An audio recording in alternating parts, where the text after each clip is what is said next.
talked about this last week, but another tune-up before conference play. Yeah, we talked, last week we were talking about 120 minutes. Now we're down to 40. So for the most part, I liked last week. We've spent a lot of time in film this week, being on break. Just got out of film with all the guys individually, and that's what's great about this team. They want to learn. They're sponges. They want to figure out how they can get better at both ends of the floor, both skill-wise and from a team standpoint. And we've had 80 good minutes to look at that stuff. And so now we're down to 40 minutes before we get a 3-day break for Christmas, and then we obviously start. We got the Oregon trip looming next week. So this is a key 40 minutes to just have one more 40-minute game of somebody doing different stuff at us and seeing how we can adjust in game to what people are trying to do. The letdown alert, you got to be on that a little bit coming off Ohio State and then Oregon between. Yeah, we'll continue to talk about that. We put 3 scores up on the board last night or yesterday from Monday night's game. There were 3 upsets. Power schools that lost home games here over the break, and that happens. I had a team at New Mexico that was undefeated, and we went to Oral Roberts, and our guys were actually flying out of Oklahoma, guys that went east into the Midwest, and we played as poorly as we played all year in losing that game. So openers are always scary, break games are always scary, but I do trust this team because this team's given me no indication of not trusting them. It doesn't mean you don't cover everything, and we're doing that, but I'm under the trustworthiness of these guys will show up and really compete for 40 minutes. They know that's one last chance to get better before we go into league play. What can they get better at? Well, I think defensively we're getting a lot better with our pick and roll coverage. We got to do a little bit better job on tagging from the weak side. So we've been talking about a little bit of that. A little bit more ball pressure with active hands. We saw that in the Ohio State game, and it led to more deflections and steals, which I thought was really key in the Ohio State game because we got a lot of good looks. We didn't make all of them in this game, but I really like the looks that we got. And then offensively, when we get in the half court, continuing our motion, continuing what we want to do with ball movement, screen cut, and the reads. We've still got a lot of improvement we can do on reads. If teams are switching, if they're chasing, if they're shooting gaps, these are all things that our cutters and screeners and passers have got to continue to work on with reads. The players have talked about how much fun they're having this year. How much fun are you having coaching them? Oh, we're all having fun. We haven't had adversity of getting beat, so it's kind of easy to have fun. But I've been with teams. I've had other teams that have started off really well, and not that I didn't have fun with them. I think the fun part's all relative. It's about, and we've talked about it, I want them enjoying the process. It is a game. That's what it is. Has college basketball become big business? Yeah. But these are young men. They're 18 to 21 years old. I hope they're here because they love playing the game of basketball, and I want them to enjoy that, and I want that passion to come through on everything that they're doing. Even in games where we're not playing well, we're behind, could take a loss. They got to enjoy that process of understanding what it takes to go from being good to great. And we are a really good basketball team, and we're fighting like crazy to become a great basketball team. We're not there yet, but we are a very good basketball team. Any update on Tom? No update yet today. I'll look at it today, but odds are he's doubtful. We'll probably hold him one more game and hope that we get him rest for another full week. We're hopeful that he'll pass all the tests and docs will be able to clear him for when we start Pac-12 play. What's it going to take for your team to become great? Just a little bit of what I've said. Just continue to progress defensively, whether it be transition defense, whether it be creating our identity at the half court after we get you in half court of how we're going to defend and getting really good at that consistently. We've shown glimpses of it. Now we've only got really 7 guys in that rotation. Getting Tom back would help. Getting Alex back would help. Just to help with depth issues would help, I think, so that we're not – resting's probably not the right word, but just so we're not as fatigued at the defensive end, that we would like to create a little bit more turnovers than what we're creating.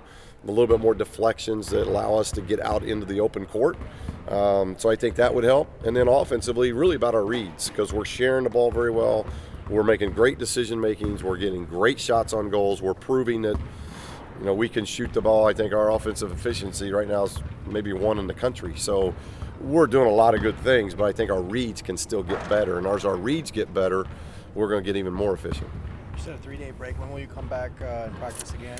We're scheduled for Christmas night. It's an odd schedule for us.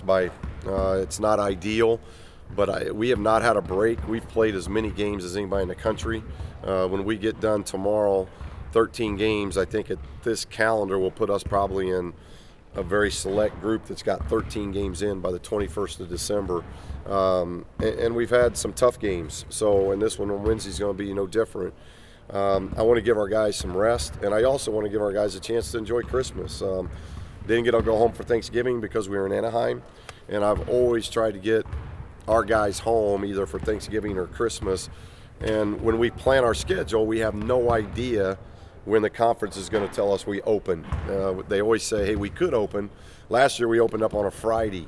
So now this year we open up on a Wednesday. That makes it a little bit more difficult in trying to plan. We went back and forth, but if we only give them 2 days off, we don't play till 8 o'clock on Wednesday, so they can't leave until Thursday. So guys that are leaving town, by the time they get home, if we're bringing them back on Saturday, it's almost meaningless travel. So we're trusting our guys. We don't have no business not to trust them, but that they'll be able to get some rest. I want them to spend some time with their families, and then we got to hope that we have 3 really good practices coming back on Sunday, Monday, and Tuesday before we depart for Eugene.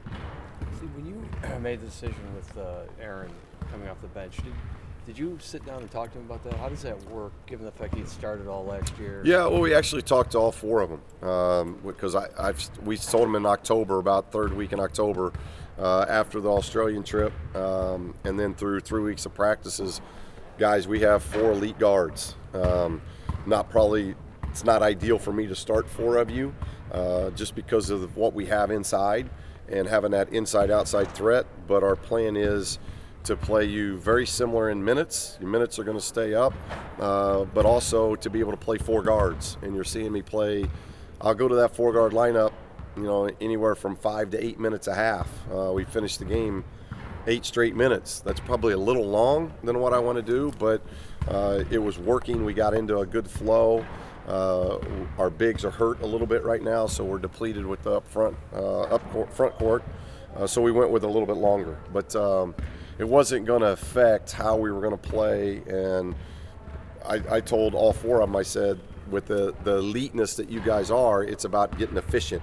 And all 4 of them, Isaac and Bryce and Aaron, are 3 from last year. Their efficiency is way up from last year. And Lonzo obviously is in his first year, but he has a lot to do with the efficiency of himself and the other 3 guards as well. So it's been a great rotation, and they know that the roles they're playing are key. And Aaron coming off the bench gives us something we haven't had. We haven't had since our first year here, when we brought Zach and Bryce off the bench with Tony.